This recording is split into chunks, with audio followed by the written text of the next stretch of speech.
Am I an idiot for getting mad about my boyfriend's guy nights? So me and my boyfriend, C, have the same friend group. There's 5 guys and 3 girls including myself who are all dating guys in this group. For context, I was introduced to the group 4 years ago and I started dating C over a year ago. He joined a year before we dated. Anyway, on to the story. So the boys in my friend group have started a thing called Guys Night where they go out and do everything we all do together but without us girls. Here's the thing, all of my friends are boys. I don't know the girls in the group too well, and while I have friends outside the group, I'm nowhere near as close with them as I am with this group. They say they need to spend some quality time with their friends and that if I went they'd have to invite their girlfriends. And it's not every so often, it's every 2 weeks on a Saturday, which is the one day I can go out. So basically, while my boyfriend goes out with all my friends, I have to be stuck at home by myself. And what's worse is when we all do hang out, they constantly bring up stuff that happened on Guys Night saying you had to be there. This had been going on for months. Last night my boyfriend came over to mine from a Guys Night really happy and was texting his friends when I asked him why I couldn't go. He made a vague gesture at my chest and crotch saying I wasn't a guy. I then asked him why he couldn't skip it to spend the night with me and he rolled his eyes. I lost it. I started crying and screaming at him, calling him an idiot for allowing me to be completely isolated when I've told him how shitty it is. He ended up leaving and called me a butch. He's staying with one of our friends who's saying I was being the idiot for yelling at him that way. The girls all agree with me though, and I don't know if I should apologize. Edit. I feel like everyone is confusing what I'm saying.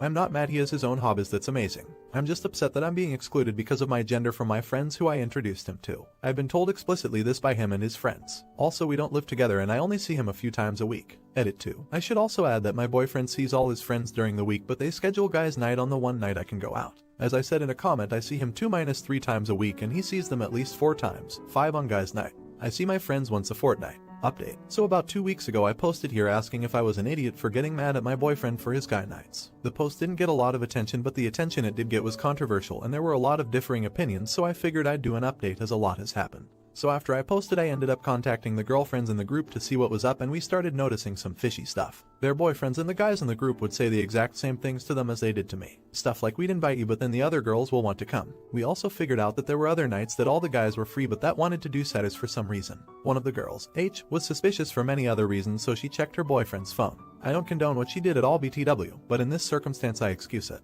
While looking, she found a group chat called Boys Night which she had never heard of. She was super suspicious at this point and clicked it to be greeted by a bunch of very interesting messages from the boys in our group. Well, guess what? Turns out Guys Night was really go to a pub and cheat on your girlfriend night. The message was in reference to one of the girls my boyfriend was sleeping with last week. In fact, all the other guys except one were cheating, while the other knew but kept quiet. Another lovely discovery from the chat was that he hasn't been using protection with the other women or with me. Birth control. Meaning not only has he been cheating, he has also been putting me at high risk of an STD, while also risking mine and my elderly grandfather's life because of COVID. Needless to say, we've broken up and I feel better for it. But right now I'm friendless, single and waiting on STD results, which doesn't feel fantastic. So yep, definitely not the update I was hoping to do, but life clearly doesn't turn out the way you plan. Edit. Wow, I really was not expecting this response. Thank you for all the kind words. I'm at work at the moment and will try to respond as much as possible, but from the bottom of my heart, thank you all. And also thank you for the award. I'm very overwhelmed by all the kindness. Edit 2. Thank you again for all the kindness. I just thought I'd add a few things. 1. COVID isn't bad where I am. But when we hang out we social distance with masks. You can't social distance during sex, which is where my fear of COVID comes from. 2. One of the girls dumped her boyfriend, who wasn't cheating but knew, and the other took him back. He was cheating. And finally 3. I'm STD free. I got a call an hour ago and I'm so completely relieved now I can start to move on. Not an idiot. I don't know Opus, and have no reason to call you a liar. But this just seems a bit too convenient to really be true. Like, you wanted to be right, so supposedly everyone was this evil person and all the women were just innocent victims. It just doesn't seem real to me. Mainly because, while I know people who have cheated on their sig other, the fact that the guys supposedly had a standing evening every other week to do it just seems a bit much. What would you do if your cheating boyfriend gave you an STD? Let me know in the comments and buckle up for this insane next story. Am I an idiot for kicking a friend out of my house for what she said? Earlier today I had 2 friends over to watch a game and catch up as social distancing rules eased up a bit in my area. We're all women in our early 30 seconds. One friend, let's call her A, has had a very tough couple of years. She lost her husband last year. He was on deployment when he passed away, and tragedy struck again when her 6-year-old son passed away from cancer a few months ago. Needless to say, she was and still is devastated, and this was the first time she felt like hanging out since the loss of her son. My other friend, let's call her B, is very traditional and religious, while friend A and myself are not religious at all. But our differing views have never been an issue and we've gotten along just fine with friend B since we met her 5 years ago. Friend B has brought up what she believes are the benefits of religion to us a few times in the past, but always dropped the subject when we weren't responsive to it. Neither friend or I ever held any ill feelings towards her about this, as she wasn't too pushy with her beliefs. On to the situation that took place today. We were listening to friend A pour her heart out and doing our best to console her while being a shoulder to cry on. Friend A, through tears, said I don't know what I did wrong in my life to deserve to lose her husband and son. Instantly, friend B exclaimed, well, I can tell you that. You didn't allow God and the Bible into your life, so God punished you for it. Can you blame him? Friend A just looked at her in awe. I lost it. I yelled at her that what she said was totally uncalled for and unbelievably hurtful. Then I got up, opened the front door and told her to get the hell out of my house and never contact me again. She tried to backtrack and say that she wasn't trying to be hurtful, but I wasn't having any of it. I yelled again, just get out of my house right now. Don't make me throw you out like a piece of trash. She huffed and left. Friend A was bawling at this point, but said thank you. We continued talking and she calmed down after a while. Looking back now, I realized that I possibly could have handled the situation better. Both friend A and I never thought friend B would say something like that.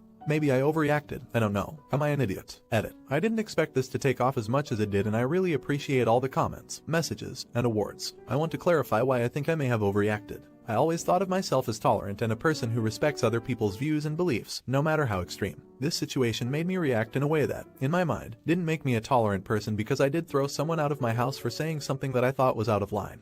But it still was part of their belief system. This is the reason I wanted opinions from the fellow Redditors, as I obviously can't be unbiased here. Thank you all for your input. Update. It's been a few weeks since the situation happened, so I will start off by saying that friend B did not apologize to friend A for what she said. Matter of fact, she hasn't reached out to either one of us since then. We also didn't reach out to her. Unfortunately, B's words from that day really got to friend as she struggled with survivor's guilt and questioned her upbringing, lifestyle, views on religion, etc. as she doubled her therapy sessions and I spent my free time keeping her company. A couple of weeks ago, I went over to her place and found her reading a Bible and, almost obsessively, flagging pages. She said she was researching to check if what B told her was true. She started reading excerpts and telling me her interpretations. This behavior did scare me a bit, so I suggested she bring this up to her therapist. It was the only thing I could think of to help calm her down. She did talk to the therapist, who suggested she perhaps talk to a pastor instead of trying to come up with her own conclusions. She asked me to go with her, which I did, but told me to just wait for her at the church while she talked to the pastor privately. After, she said that she felt better and was more convinced that B was full of it. She also seemed calmer, so I believe that conversation did help her. I was at her house on Friday and she told me that she still thinks about what was said, and although she feels much better after talking to the pastor, he's only one person and what if he is wrong? I tried to reassure her again and talk through her feelings, but I could tell it was still eating at her. I had a feeling she might spiral again. Then I had an idea. I told her about the post I made here and explained why, how it works, etc. She's not a Reddit user. I pulled up my original post and asked her to read the comments to show her how hundreds of people, religious and non-religious, felt about what was said. We spent the evening reading each comment. She cried, she laughed, she was surprised and overwhelmed at the amount of support and reassuring words from all these strangers. I could tell she was more and more relieved as we read. She has been in a much better state of mind since then, so seeing hundreds of people disagree with B's words definitely had a positive impact on her. So dear Redditors, thank you from the bottom of my heart for helping my friend with your kind words and reassurance. She has a long road ahead of her in this grieving process, but she's going strong. Not an idiot. Wow, the tremendous effort and perseverance you took to reach into your friend's darkness and haul her out is wonderful to see. She was hanging on a ledge by her fingertips, your ex-friend stomped on her fingers, and you just dove down after your friend and stuck with her and got creative out of concern. She's lucky to have you, and smart enough to know it. Well done. Now for the next story. Am I an idiot for objecting to Girls' Day? I'm a 28Y, male and my immediate family is all women. Mostly this is because I was raised by my mother and have no contact with my father's side of the family due to a messy divorce when I was young. My 2 sisters, early 32nds, my 3 aunts, 2 who are my mother's sisters and 1 married into the family and married my aunt, and they have an assortment of close friends of the family, all of which are women that also go to these events. About 3 years ago, my mother had an idea to do a girls-only weekend. Originally this was to see one of the Magic Mike movies, and because it was such a hit they started to do these weekend outings once or twice a month. Originally it didn't bother me, because I'm an adult and I have my own life, and my own house, and I really didn't even think about it. But an incident recently made me annoyed at the whole concept. My aunt's birthday was in January and normally we go to her favorite restaurant for her birthday, which also incidentally is my favorite restaurant. So I bought her a present and a card, and waited for an invitation and none came. When I asked what was going on for her birthday, I was told they celebrated it early on their girls' day because she was going to be out of state during her birthday. This kind of irked me because when I mentioned I bought her a present, my mother told me to just drive over to her house and give it to her. I felt pretty left out since I am the only male in my immediate family. Having a girls' day is the equivalent to saying, hey, let's celebrate my birthday, but not invite him. I griped about it and was told that I was basically being self-centered and that she can celebrate her birthday however she wants. I agree with that, but once again, I'm the only one being left out and it feels shitty. The proverbial straw that broke the camel's back was I was just just informed that they were planning a summer vacation this year as girls only too. And when I asked my mother what about the vacation we normally take as a family, she told me that they can't afford to do both, so they are just doing the girls only vacation this year. At this point I was very annoyed and had a loud argument with my mother and sister, telling them that it's really shitty that twice a month they have group activities and specifically exclude me, and on top of that are now even taking vacations and excluding me. Nothing came of the argument and they wouldn't budge, so I decided I needed a break from my immediate family because they don't consider my feelings relevant. So I removed myself from the family group chat and deactivated my Facebook. Now my phone is being blown up and I'm being told that I'm immature and I need to grow up. I responded that a lot of grown people don't see much of their family at all and I'm just going to follow that example. Am I the idiot here? Update. This last month has been kind of wild for me, so I haven't had an opportunity to update this until now. So the descriptions of my family and my family situation in this thread was specific enough that one of my family members found out about it and confronted me. Due to the fact that I had deactivated my Facebook and was only receiving text messages, I didn't realize what was happening before I was ambushed by it.